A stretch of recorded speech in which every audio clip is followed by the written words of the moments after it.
So this came to my doorstep last night.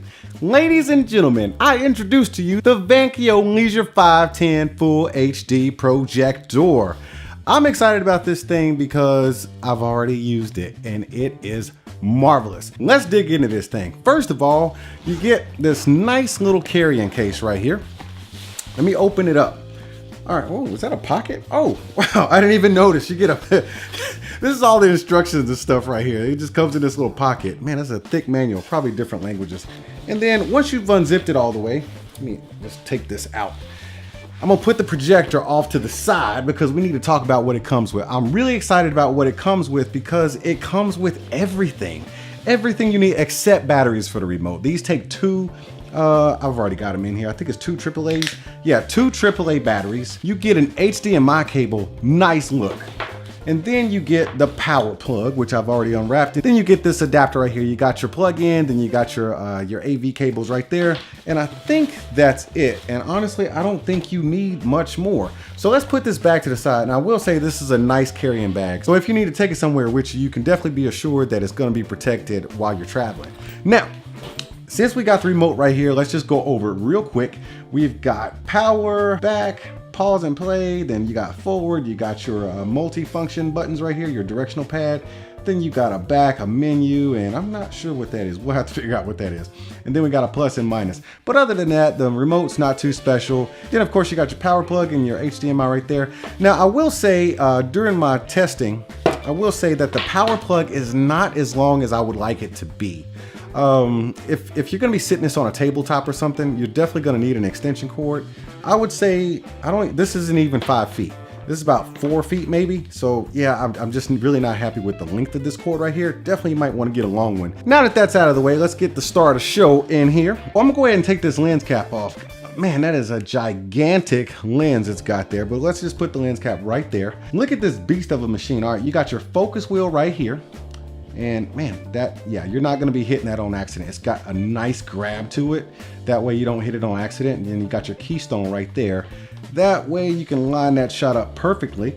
And then you've got your multi-function pad right here. You got your up, down, left, and right. That way you can navigate through all the menus. And just like on the remote, you got your 4 buttons right here. Menu, power, it looks like exit, and maybe a reverse or something like that right there. But now let's go ahead and turn it around so you can see it. Now back here, you got all the interfaces you need, man. You got your, I don't even know what that is anymore. I think it's a display port. That's like some old school technology right there. But we have it here in this projector. Then we have not one, but 2 HDMI inputs right here. You got your 5-volt out USB right there. Then you got a USB here.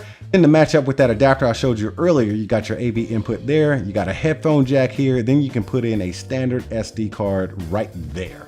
And then of course there's your power input. Then you got your on and off toggle. That's it as far as buttons and interfacing on this thing. But we also have this button right here for a little kickstand that comes out. That way you can kind of sit it up, and then you can adjust your keystone from back here just to line that shot up perfect like I talked about before. Then you just push that button right there again, and then you put it down. You know what? Enough said about the exterior of this thing. Let's get into what the actual picture looks like. Now I'm gonna go ahead and give you a spoiler. The picture is beautiful. I mean, I'm really surprised. It's actually really bright. I've actually watched it in my house with the lights on. Now it's gonna be hard to see the picture, but the lights were still on. Now when you turn the lights off, the picture is nice and crisp. The refresh rate is good on here. Everything just looks nice. And I was really amazed by the sound. I think that's the most impressive thing about this projector is the sound. It has stereo sound. I turned down the sound on my surround sound and because I thought it was still coming out of the speakers, but no, it was this thing. It has stereo speakers and it really does sound fantastic.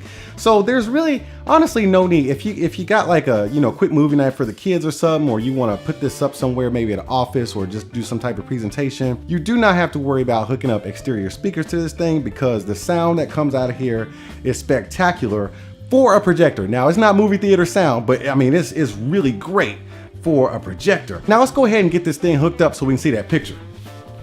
Now it's daytime in here and I've got this window open right there. You can see it, it is super bright over there. I got that window open and I got a window with a little bit of light creeping in behind me.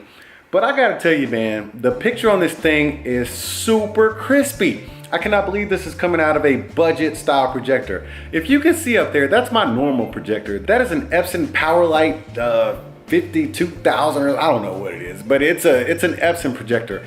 This one actually looks, it's right on par with that. But I will tell you what, the speakers on this thing, I take back what I said about the speakers on this thing. The speakers are tremendous. Like, it sounds like they're coming out of the stereo. It actually supports Dolby, so that's why it sounds so good. The speakers in this thing are just crazy, and it matches this crazy crisp picture right here. Now mind you, I do have a lot of light coming in through this big old front window right here. Now before I actually show you the picture, I want to talk about throw distance. So if you're worried about throw distance, this one isn't that bad. I've got mine sitting about 12 feet away from the screen, and that is a 120-inch projector screen right there. So if you're doing about 120 inches in your house, and you got about 12 feet, you're good to go. Other than that, you shouldn't have any problems. For all the rest of the measurements you need, go ahead and check that spec sheet. Now let's get into this. So just so you know, I've actually got this thing running HDMI from my phone. You need a separate dongle for that. But I've got it running from my phone, HDMI into the back of the HDMI 1 port. And it is showing up so beautiful. I mean, this video is probably not gonna do it any justice. So this is a video I shot earlier today. The Backbeat Pro Plus. And to me, do you hear that sound? Oh my God, that sound. Those headphones were hideous, but then I ended up seeing these Backbeat 810s, and I was like, all right, I can get down with that design. So let me go ahead and finish unboxing these. I've already listened to them, and I'll be honest with you, I'm a little disappointed, but we're gonna go ahead and go through with this review. So in the box you get, all right, enough watching myself on 120 inches. This thing is super feature rich. It's got, you know, you can change your color, warmth, and the coolness and all that kind of stuff. It has plenty of interfaces in there. You got 2 USBs, you got 2 HDMI ports. If I'm gonna have anything bad to say about this thing, the 2 things that I don't like, number 1, it doesn't have any type of mounting screws. There's no screws on the bottom or the top or anything that you can actually mount to that I can actually see. So I don't know, the universal mounting things, they might or might not work, I'm not sure. You'll have to look around for something. It's definitely more made for a tabletop. Let me get you another look at it. Now the other thing I would have a complaint about is the cord length, but that's not such a big deal. All you gotta do is get an extension cord, or you can just go ahead and buy yourself a longer cord. But as for this thing right here, I say if you're in the market for a projector and your budget is low, this is the way to go. I seriously cannot believe the picture quality and the sound that comes out of this thing. If somebody came to your house and this was playing, they would think it cost well over $500 to $600. That's how amazing this projector is. But I ain't claiming to be no expert in this kind of stuff, but I do dig this projector right here. Anyways, before I get out of here, tap on that like button, smash on that subscribe button, and don't forget to hit that notification bell. And I'll see y'all at the next one.